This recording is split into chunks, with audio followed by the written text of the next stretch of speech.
Hello and welcome to Castle Farms Homestead. Today, we're cutting a hole in the roof.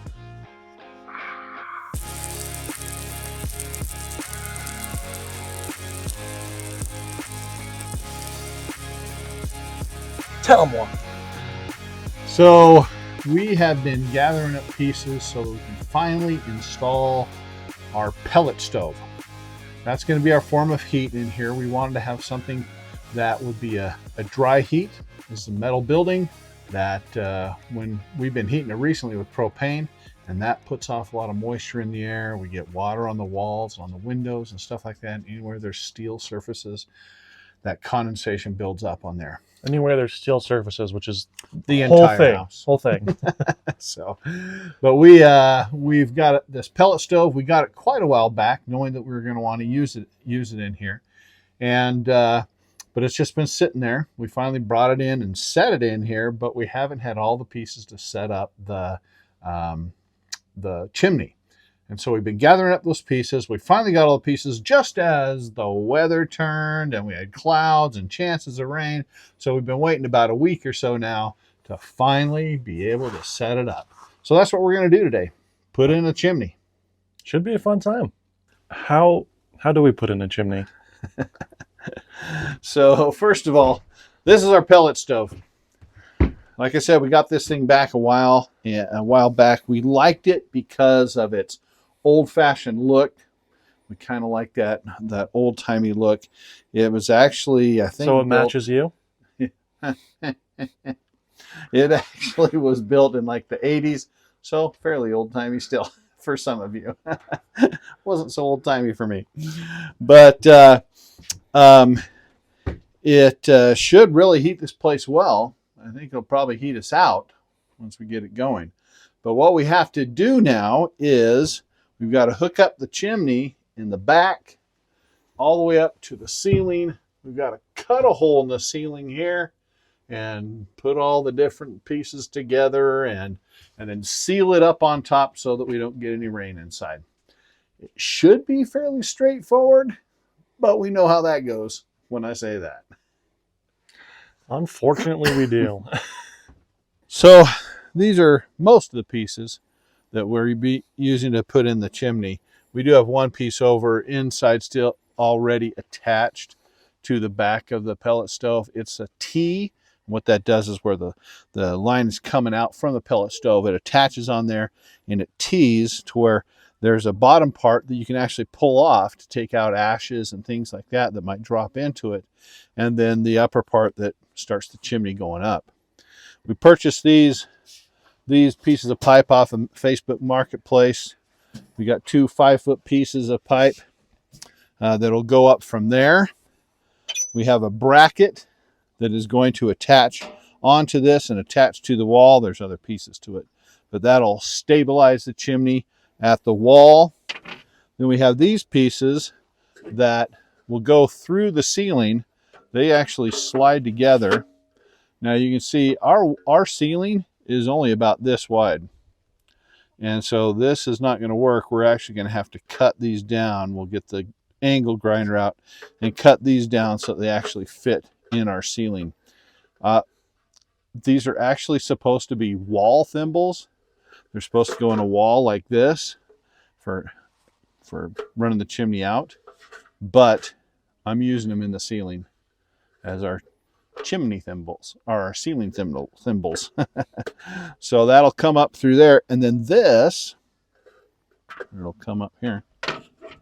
This is a rubber gasket that's going to go on the top of there that we can cut out to be the size of the chimney piece that's coming through there. We'll screw all that down, caulk it all down, and this will be a rubber seal that'll go tightly around it to keep water out. And then I'm also going to use some butyl tape to tape the whole thing down and get a real good seal as well. So hopefully it won't leak. Miss Pickles. Oh, look at you. You're so sleepy. Basking in the sunshine, huh? Oh, goodness. Let me pet you.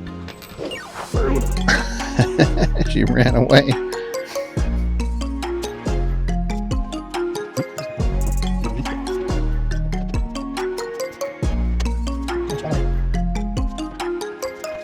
sure you're doing it right? No. Make sure these grooves, this indentation here, lines up with the indentation here. And then, once it's in, we're supposed to be able to twist it to lock it in place. So those grooves are lined up. There, that's much better. Guess I just didn't have them lined up correctly. And then it's supposed to twist and lock in place. Ha! It's crazy how easy it was to do when you did it right. When you do it right, it's amazing. Incredible. All right. Let's see if we can get this T back on now. Because you have to match the grooves and twist that as well? It doesn't have any grooves. Oh, okay. It just slides on. Oh, all right. Yeah. But any deformations in the roundness of it made it really hard for me to get on the first time. So hopefully it'll be easier this time. That's why you wanted to leave it on. Yeah.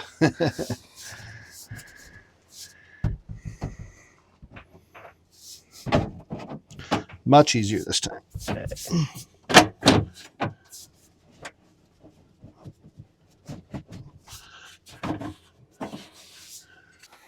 Well, starting to look like a chimney.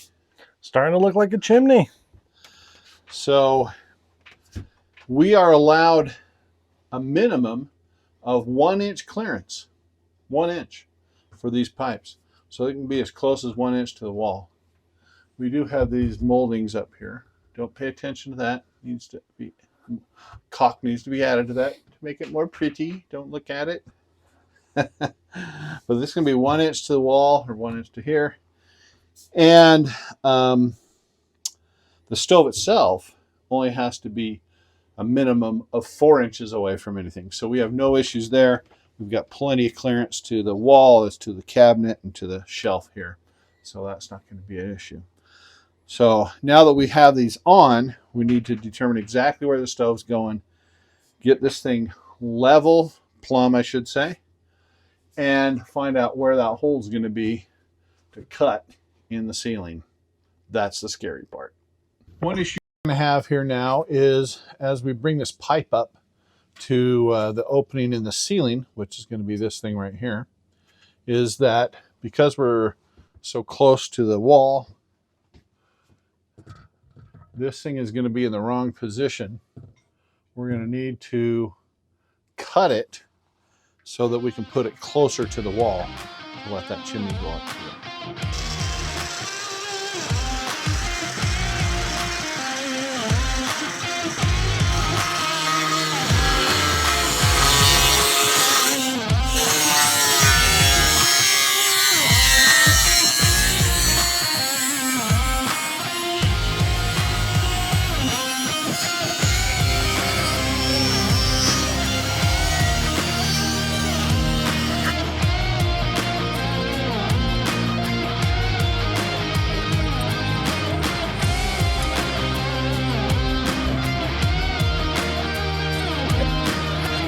Now the scary part, work cutting. Son says it doesn't need to be pretty, which is good because it's gonna ugly. She's gorgeous, gorgeous.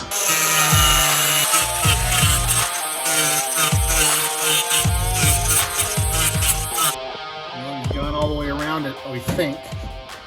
Well, I made a few marks on the wall. Not too bad. We can touch those up, no problem. And then this metal just sticks to that styrofoam, so you gotta try to pull it off of there. Come on, get in there again. Oh, there we go. Oh, there we go.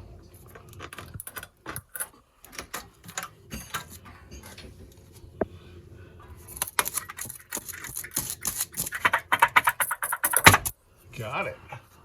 It's our first hole in the wall, babe. Or ceiling, I mean. Yay. Yoo-hoo. Look at it. So much insulation.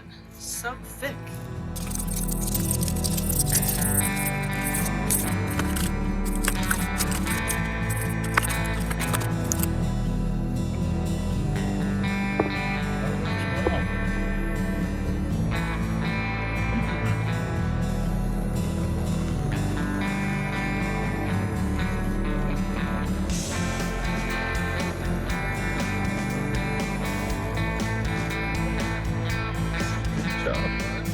Oh, well, I like that. noticed that it was melting from just the sparks from the grinder. Oh, that's true. Yeah, And so I was like, oh, I bet this will clean it up real quick. and it did.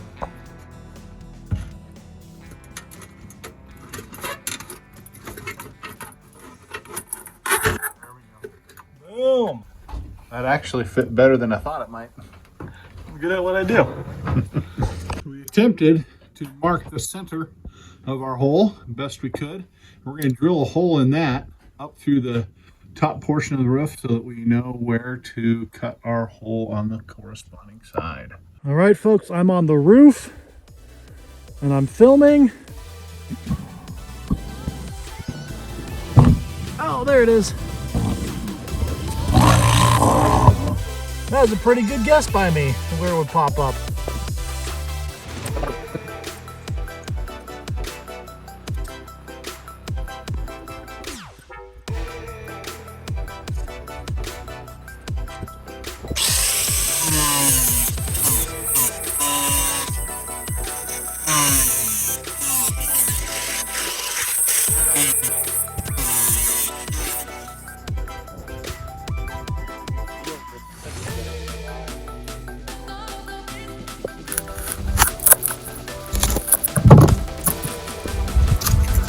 So, this confirms that there is indeed a third hole that we need to cut.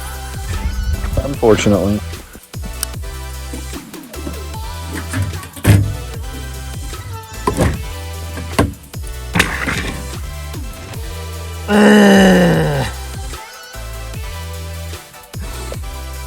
There's another. I was thinking it was just that one more. All right, I should be able to hit this one though.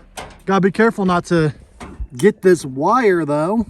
Oh, you're kidding. Nope. Oh, sure enough. Wow. Let's tuck it back real far. Should be fine. Look at this. Look at this. They left garbage inside our home. You believe that? Oh, she's not. I was gonna. So that should be the top, that should be the panel that we came to on the inside. Yep. Did you check this to see if it'll fit? Did not.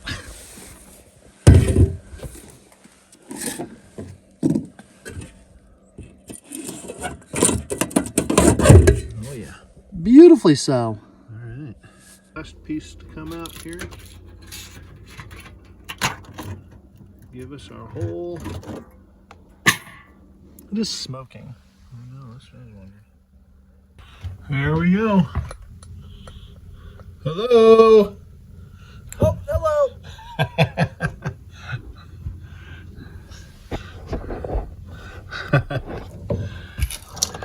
We made it. Nice. There was, we did find a wire in there, a cable I should say. And we're grateful that we didn't hit that. Yeah. Really lucked out there. Let's see if both pieces fit. Okay. Mine's up there all the way. All right.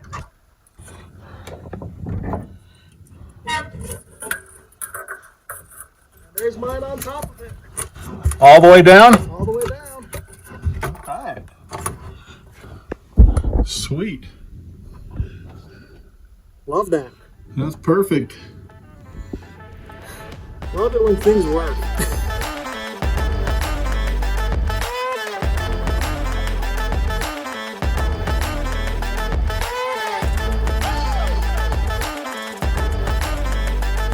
All right, so Brady got it all secured up on the roof. Everything's done up there, caulked and everything else. We will go up later, and I've got some butyl tape, really super sticky, thick tape that we're actually going to tape all the way around the edges and everything just to really secure that, make sure it's not going to leak. We got the support on the chimney, so that's holding good. We will probably have to go up and put some wire supports up stairs there on the roof, because we can get 60-mile-an-hour winds up here, and if something's blowing by a tumbleweed or something like that that gets thrown up in the air and whacks that pipe, it'll probably bend it over if we don't have something to secure it. So we'll do that. So everything's all ready. We plugged it in. We turned it on. It started blowing. We got plumes of dust that came out. We should have caught that, but because it's been sitting out for so long. And it is now dropping pellets out of the hopper. We added some more pellets in there. So hopefully these will be good pellets. So we put pellets in there. Pellets in the hopper. And so we're going to go ahead and light these. Newer ones, it'll light on its own. They'll have electronic lights on them and everything, so you don't have to do this. But this one, we have to light when we want it to go. So we'll see if we can get this going here.